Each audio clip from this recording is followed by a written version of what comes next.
चलिए हजारों साल पुराना इतिहास पढ़ते हैं। सम्राट शांतनु ने विवाह किया एक मछुआरे की पुत्री सत्यवती से। उनका बेटा ही राजा बने, इसलिए भीष्म ने विवाह न करके आजीवन संतानहीन रहने की भीष्म प्रतिज्ञा की। सत्यवती के बेटे बाद में क्षत्रिय बन गए, जिनके लिए भीष्म आजीवन अविवाहित रहे। क्या उनका शोषण होता होगा? महाभारत लिखने वाले वेद व्यास भी मछुआरे थे, पर महर्षि बन गए, गुरुकुल चलाते थे वो। विदुर, जिन्हें महापंडित कहा जाता है, वो एक दासी के पुत्र थे। हस्तिनापुर के महामंत्री बने। उनकी लिखी हुई विदुर नीति राजनीति का एक महाग्रंथ है। भीम ने वनवासी हिडिंबा से विवाह किया। श्री कृष्ण दूध का व्यवसाय करने वालों के परिवार से थे। उनके भाई बलराम खेती करते थे, हमेशा हल साथ रखते थे। यादव क्षत्रिय रहे हैं, कई प्रांतों पर शासन किया और श्री कृष्ण सबके पूजनीय हैं। गीता जैसा ग्रंथ विश्व को दिया। राम के साथ वनवासी निषादराज गुरुकुल में पढ़ते थे। उनके पुत्र लवकुश महर्षि वाल्मीकि के गुरुकुल में पढ़े, जो वनवासी थे। तो ये हो गई वैदिक काल की बात। स्पष्ट है, कोई किसी का शोषण नहीं करता था। सबको शिक्षा का अधिकार था। कोई भी पद तक पहुंच सकता था अपनी योग्यता के अनुसार। वर्ण सिर्फ काम के आधार पर थे, वो बदले जा सकते थे। जिसको आज इकोनॉमिक्स में डिवीजन ऑफ लेबर कहते हैं, वो ही। प्राचीन भारत की बात करें तो भारत के सबसे बड़े जनपद मगध पर जिस नंद वंश का राज रहा, वो जाति से नाई थे। नंद वंश की शुरुआत महापद्म नंद ने की थी, जो कि राजा नाई थे। बाद में वो राजा बन गए, फिर उनके बेटे भी, बाद में सभी क्षत्रिय ही कहलाए।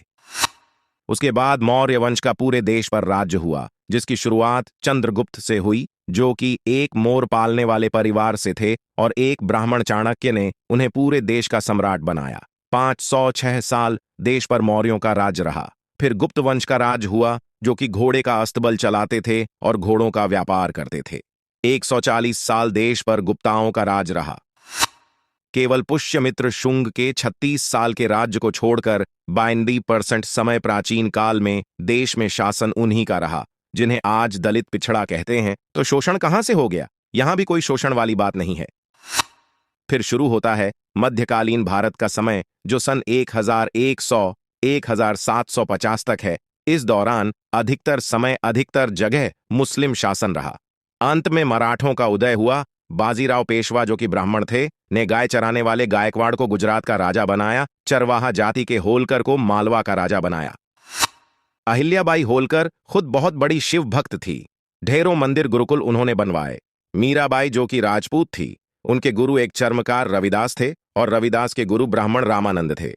यहां भी शोषण वाली बात कहीं नहीं है। मुगल काल से देश में गंदगी शुरू हो गई, और यहां से पर्दा प्रथा, गुलाम प्रथा, बाल विवाह जैसी चीजें शुरू होती हैं।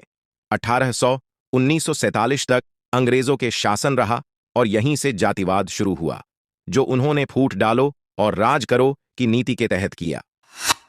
अंग्रेज अधिकारी निकोलस डार्क की किताब कास्ट ऑफ माइंड में मिल जाएगा कि कैसे अंग्रेजों ने जातिवाद, छुआछूत को बढ़ाया, और कैसे स्वार्थी भारतीय नेताओं ने अपने स्वार्थ में इसका राजनीतिकरण किया।